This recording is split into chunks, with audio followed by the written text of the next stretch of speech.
kunnianhimoisia vaatimuksia, odotuksia tai paineita. Tässä videossa mä näytän ryijyntekoprosessia, joka hitaudessaan näyttää keskisormea tämänhetkiselle suorituskeskeiselle maailmalle. Mä käytän ryijyyn 3 erilaista villalankaa, joiden tarkemmat tiedot löytyy tuolta videon kuvauksesta. Mä oon leikannut ryijyn pohjaverkosta sopivan kokoisen palan ja teipannut nuo reunat maalarin teipillä, koska muuten ne saattais purkautua työskennellessä. Työvälineinä toimii ryijykoukku sekä sakset. Saksia tuskin tarvii esitellä sen tarkemmin, mutta tää koukku ei oo kaikille välttämättä tuttu. Varsi on puinen ja päädyssä on pieni haallinen koukku, jonka avulla langat solmitaan verkkoon.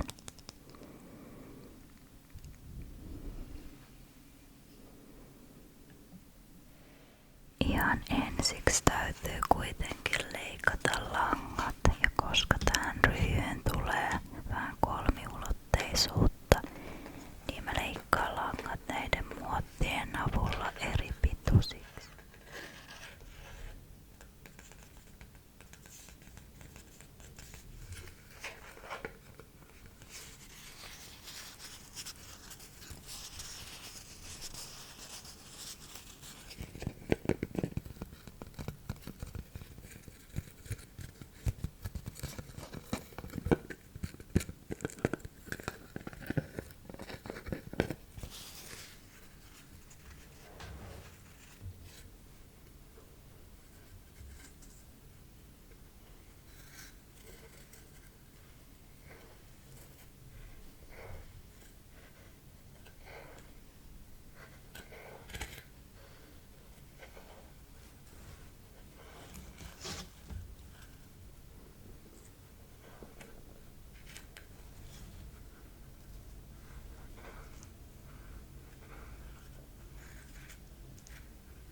Päästään aloittamaan itse ryijyn teko.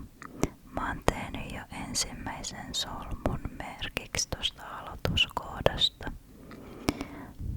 Pohjaan täytyy jättää muutama rivi tyhjää reunoihin viimeistelyä varten.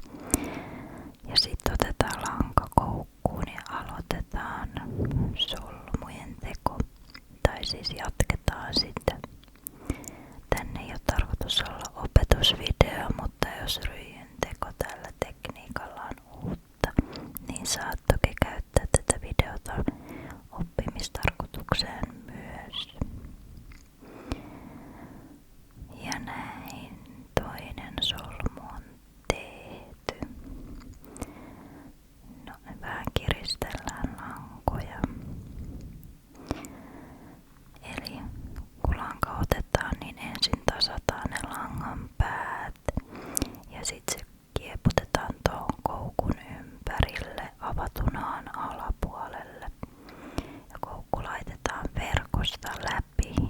kun se vedetään alaspäin, niin noin kierretyn langan päädyt laitetaan avonaiseen koukkuun, jonka jälkeen se koukku vedetään verkosta läpi niin, että haka sulkeutuu ja lopulta muodostuu solmu. Tää on kivan yksinkertaista, kun se kerran oppii, mutta vaatii vaan aikaa ja kärsivällisyyttä ja paljon lankaa.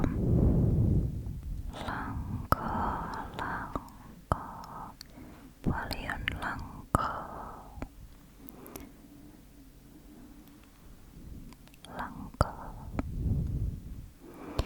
Nyt on ensimmäinen rivi valmis ja näette tässä, miten eri pituiset ja paksuiset langat tuo työhön volyymiä. Mä käytän valkoista lankaa yksinkertaisena, oranssia kaksinkertaisena ja vaaleanpunaista kolminkertaisena, koska se on kaikista ohuinta. Mä voisin tässä työskentelylomassa kertoa sulle vähän enemmän ajatuksesta tän kanavan takana. Mä oon ite kattonut ASMR-videoita noin 10 vuotta ja miettinyt paljon, että millä tavalla mä voisin ite antaa takaisin sitä hyvää, mitä nämä videot on mulle tuonut. Mä kuuntelen ja katselen ASMRää päivittäin, pääasiassa nukahtamistarkoituksessa, mutta välillä myös päivisin stressitasojen laskemiseksi. Mä tykkään kuunnella ASMRää samalla kun teen esimerkiksi käsitöitä. Tässä maailmantilanteessa ei ole liikaa pakkopaikkoja, joihin pääsisi hetkeksi hiljentymään ja rauhoittumaan. Mä toivoisin, että tämä kanava voisi toimia semmosena paikkana. Pehmeys on myös asia, mikä kuvastaa mulle konkreettisten pehmeiden asioiden, niin kuin käsitöiden lisäksi pehmeitä arvoja, lempeyttä ja rakkaudellisuutta. Se on myös visuaalinen asia ja esimerkiksi väreillä voi ilmentää pehmeyttä hyvin. Mä haluaisin pystyä myös inspiroimaan käsitöiden pariin ja taiteen pariin, koska itselle ne tuottaa niin paljon iloa. Ja haluan myös kannustaa etenkin kaiken hitaan tekemisen pariin.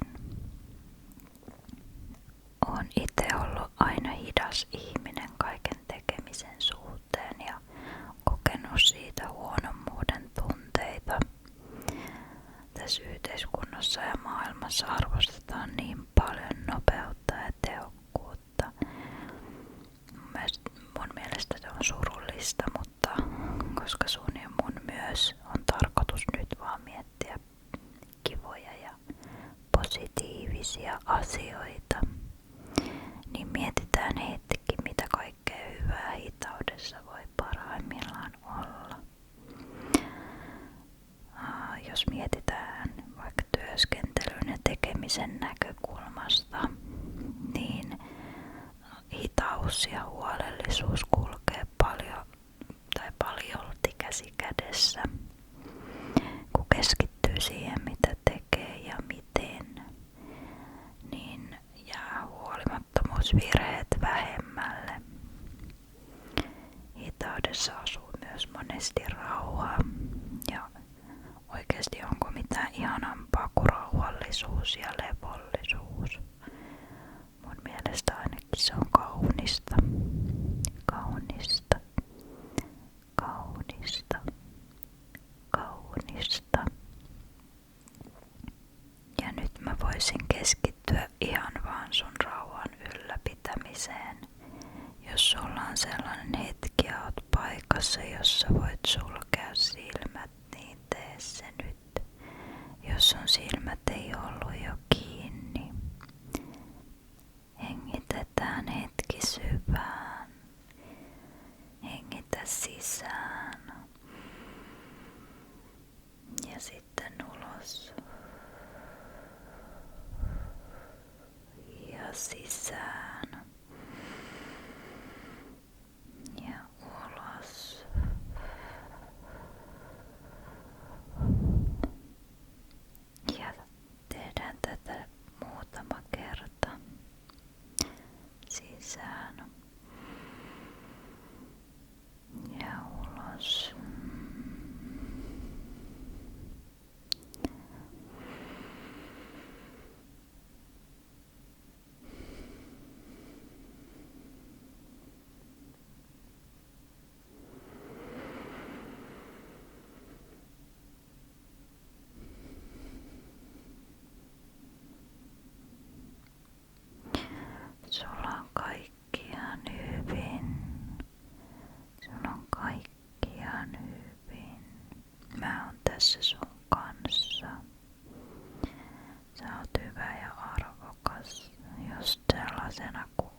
hidas ihminen niin kuin minä. Tässä mä teen ryijysolmuja ja etenen hitaasti, mutta silti jokainen solmu vie työtä pikkuhiljaa eteenpäin. Voitko uskoa, että näet videon lopussa valmiin työn? Ihan koko prosessia mä en oo voinut kuvata videolle, koska lopulliseen työhön menee semmonen parisen työpäivää. Tuftauspyssyllä tääkin työ olisi jo valmis, mutta semmonen olisi ihan liian tehokasta mun makuun. Hitaasti hyvä tulee vai miten se meni? Yksi solmu kerrallaan, kerrallaan, kerrallaan. Yksi solmu kerrallaan, kerrallaan, kerrallaan. Mä teen tätä vielä hetken tässä ja sit näytän sulle vähän edistyneempää työtä. Et vaan nukahtais, et vaan nukahtais. Ei vaan, saat kyllä nukkua jos väsyttää, väsyttää, väsyttää. Ja sitten vähän suoristellaan lankoja, lankoja, lankoja. Silitetään, silitetään, silitetään, silitetään, silitetään. Ja sitten tehdäänkin aikahyppäys eteenpäin.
tiivistellä